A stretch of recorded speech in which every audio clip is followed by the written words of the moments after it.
본 방송은 성남문화재단 마을미디어 지원사업으로 제작되었습니다.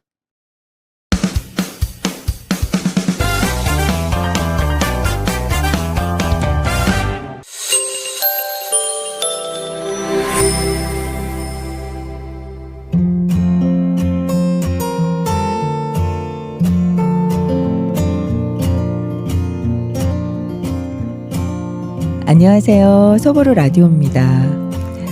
여러분은 가장 따뜻한 목소리가 어떤 목소리라고 생각하세요? 혹시 누군가의 목소리를 통해 힘을 얻은 경험이 있으신가요? 오늘 소보로 라디오에서는 낭독, 목소리가 전하는 아름다움에 대해서 얘기 나눠보겠습니다. 여러분과 함께할 저는 호음합니다.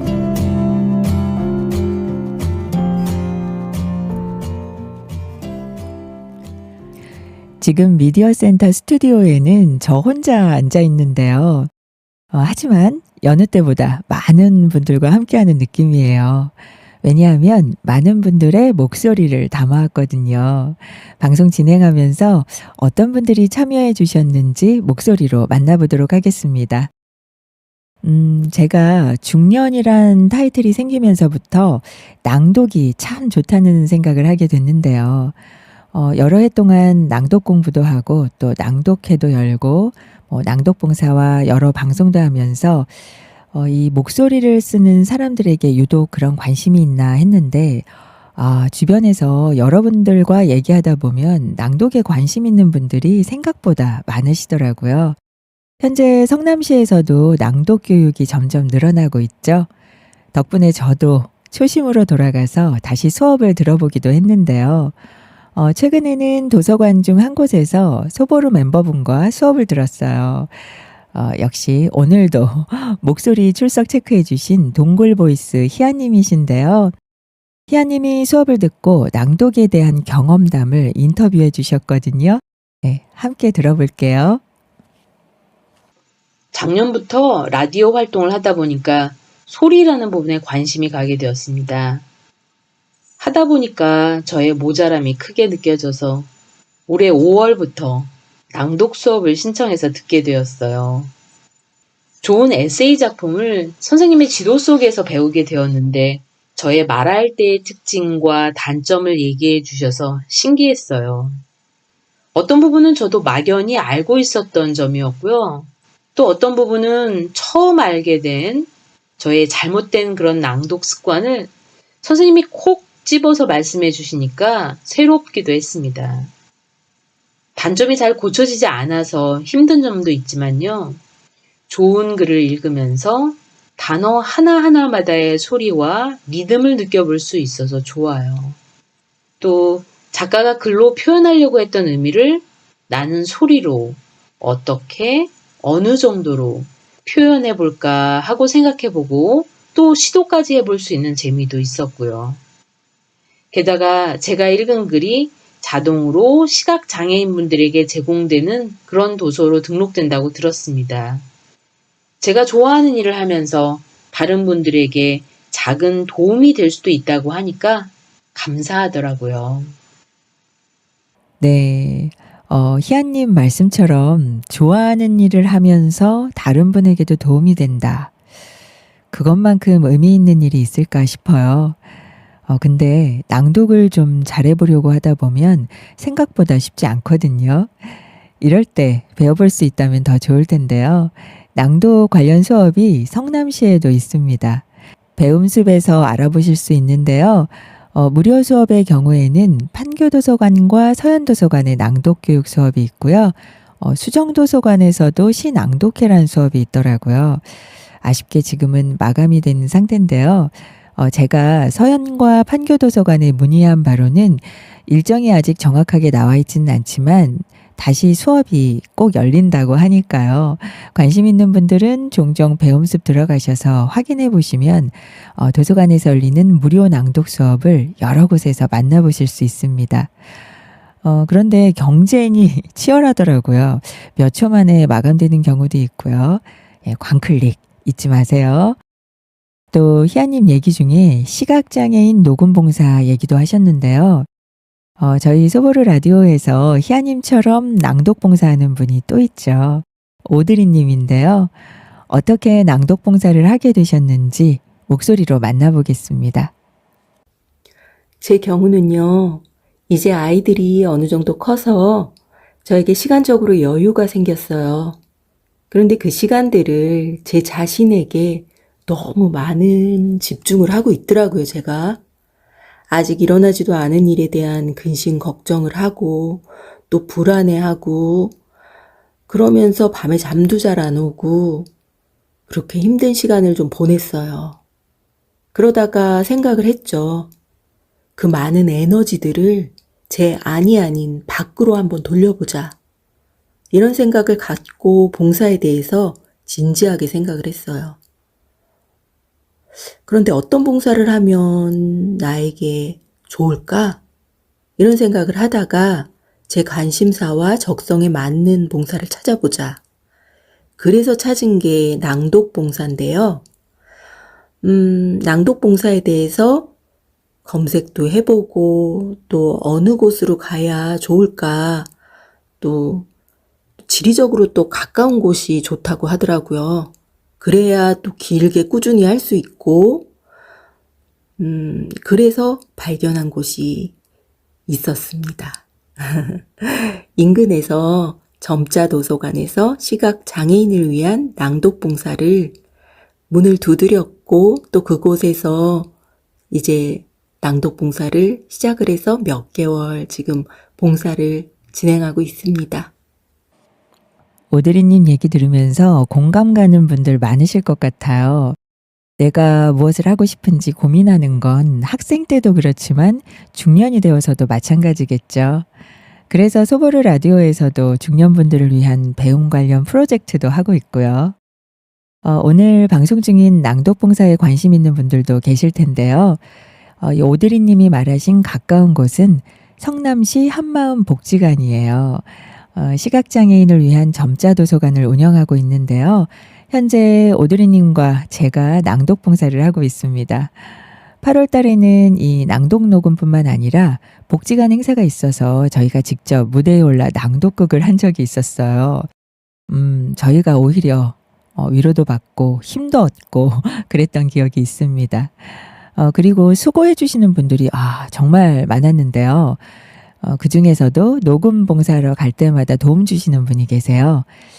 제 생각엔 한마음 복지관에 없어서는 안 될 분이 아닐까 싶은데요.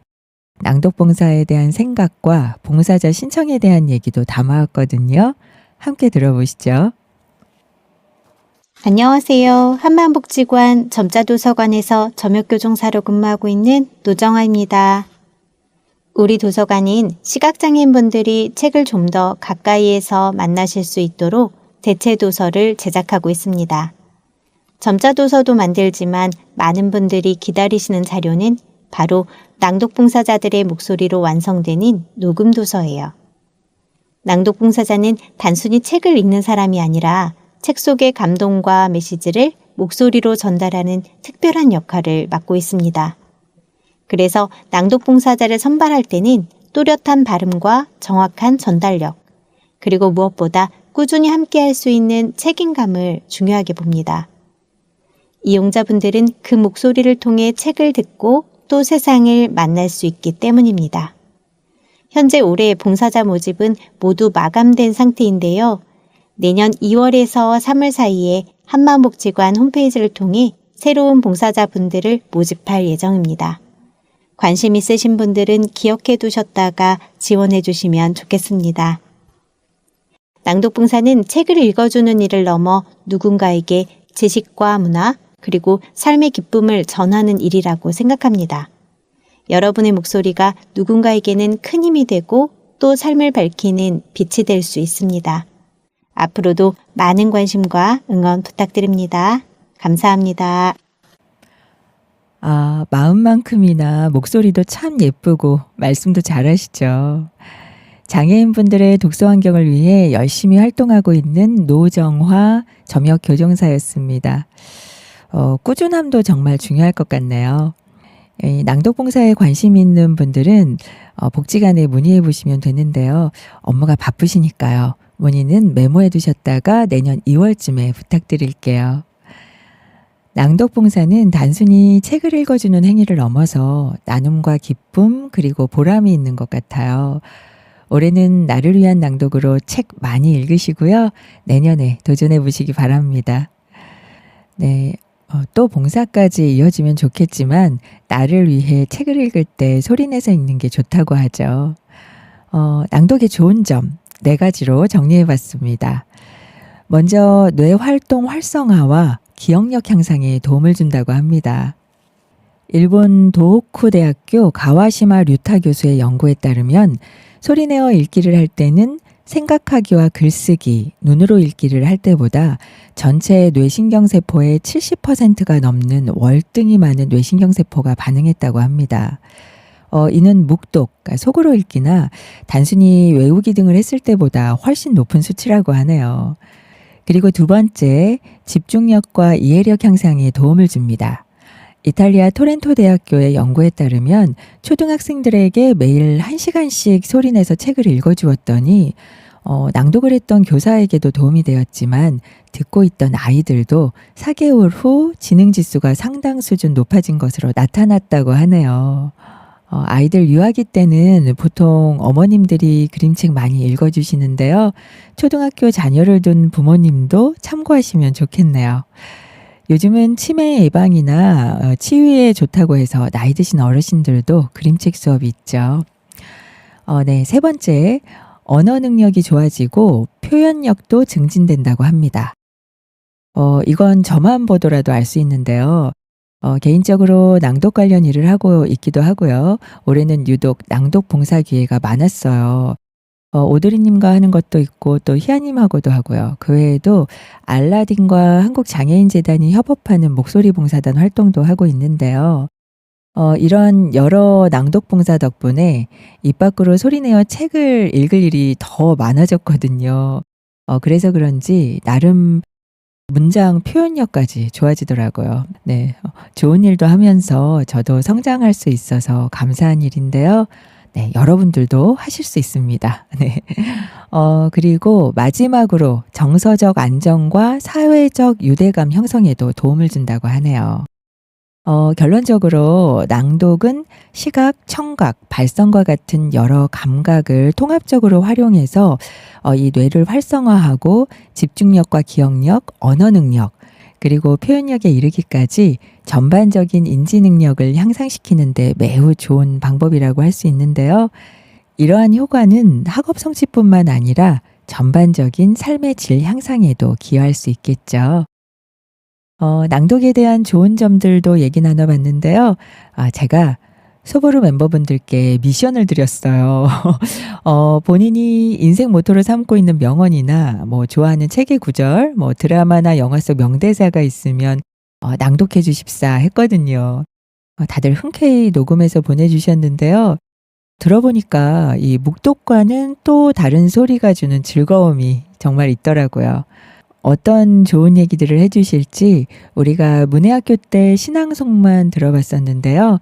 다른 낭독도 한번 들어보도록 할게요.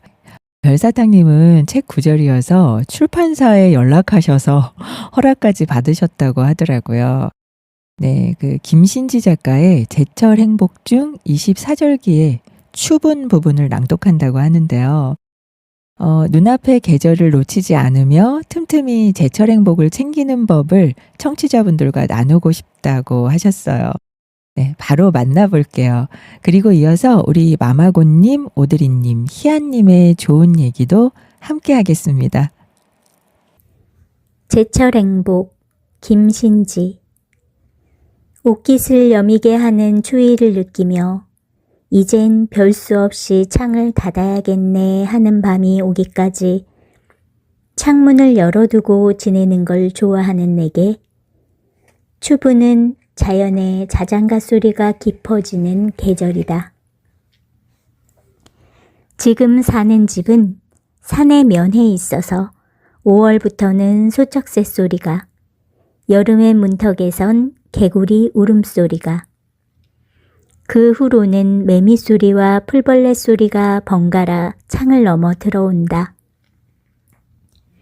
어쩔 수 없이 조금 울적하게 들리는 소쩍새 소리나 요란스러운 개구리와 매미 소리에 비해 풀벌레 소리는 평화로운 자장가다. 눈을 감으면 이곳이 도시란 것도 잠시 잊을 수 있다. 어디 유리병 같은 데 담아두었다가 한겨울에도 뚜껑을 열어 들을 수 있다면 좋을 텐데. 요즘은 마음만 먹으면 언제든 유튜브에서 연속 재생되는 풀벌레 소리를 들을 수 있지만 그렇게 듣는 소리엔 내가 그리워하는 가을이 담겨 있지 않다. 다 휘발되어 버린 향기처럼. 풀벌레 소리도 제철일 때, 들을 수 있을 때에 챙겨 들어두는 수밖에. 안녕하세요. 마마고입니다. 광화문 광장에 가면 한 건물에 커다랗게 쓰여진 글판을 발견하게 됩니다.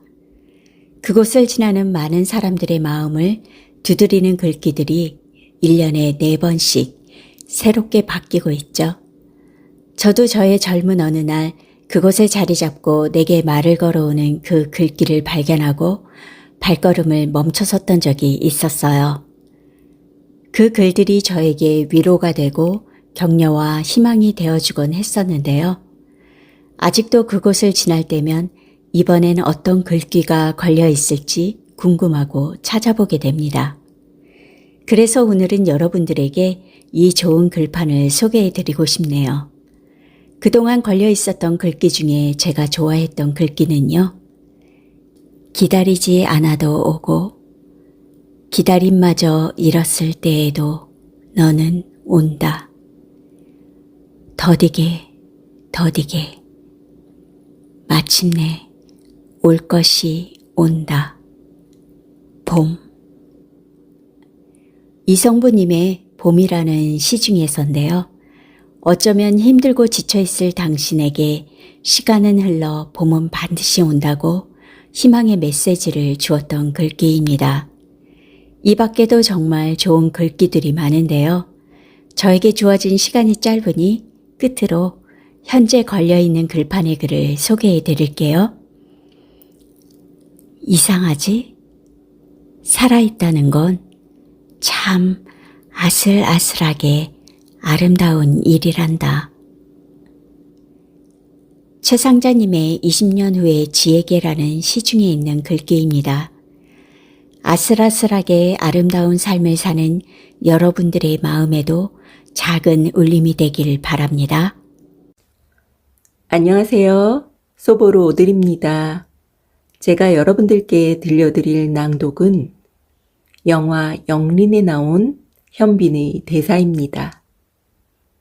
작은 일이라도 성의를 다하면 그것이 점차 드러나고 결국 자신과 세상을 변화시킬 수 있다는 중용 23장의 내용인데요. 요즘 저는 이런 생각을 해요. 제가 주부로서 또 아내로서 엄마로서 그런 위치에 있지만 그래도 제가 하는 일들이 크게 뭐 대단한 건 아니고 너무 사소하다는 생각이 들 때 이 영화 대사를 생각해 보면 뭐 아무리 작은 일이라도 자기 위치에서 최선을 다하는 것에 대한 중요성을 이야기하고 있잖아요. 여러분들 모두 마찬가지일 것입니다. 내가 지금 하는 일이 너무 사소하다고 여겨질 때 매일매일 반복되는 일들이 지루하고 보잘것없다고 여겨질 때 이 중용 23장의 내용을 다시 한번 생각해보며 내가 하는 일들에 대한 자부심을 느껴도 되지 않을까 그런 생각을 해봅니다. 그래서 여러분들께 추천드립니다. 작은 일도 무시하지 않고 최선을 다해야 한다. 작은 일에도 최선을 다하면 정성스럽게 된다. 정성스럽게 되면 겉에 배어나오고 겉에 배어나오면 겉으로 드러나고 겉으로 드러나면 이내 밝아지고 밝아지면 남을 감동시키고, 남을 감동시키면 이내 변하게 되고, 변하면 생육된다. 그러니 오직 세상에서 지극히 정성을 다하는 사람만이 나와 세상을 변하게 할 수 있는 것이다. 안녕하세요. 소보로 희아입니다. 저의 명언은 어제보다 조금 더 나은 사람이 되자입니다. 조금 더가 아니라요. 조금 더입니다. 어느 날 방송을 듣다 우연히 80이 넘은 어떤 음악가에 대한 얘기를 듣게 됐어요. 그분이 하신 말씀이 오늘 연습을 열심히 하면 어제보다 조금 더 나아진 나를 느낄 수 있다 라고 하셨대요.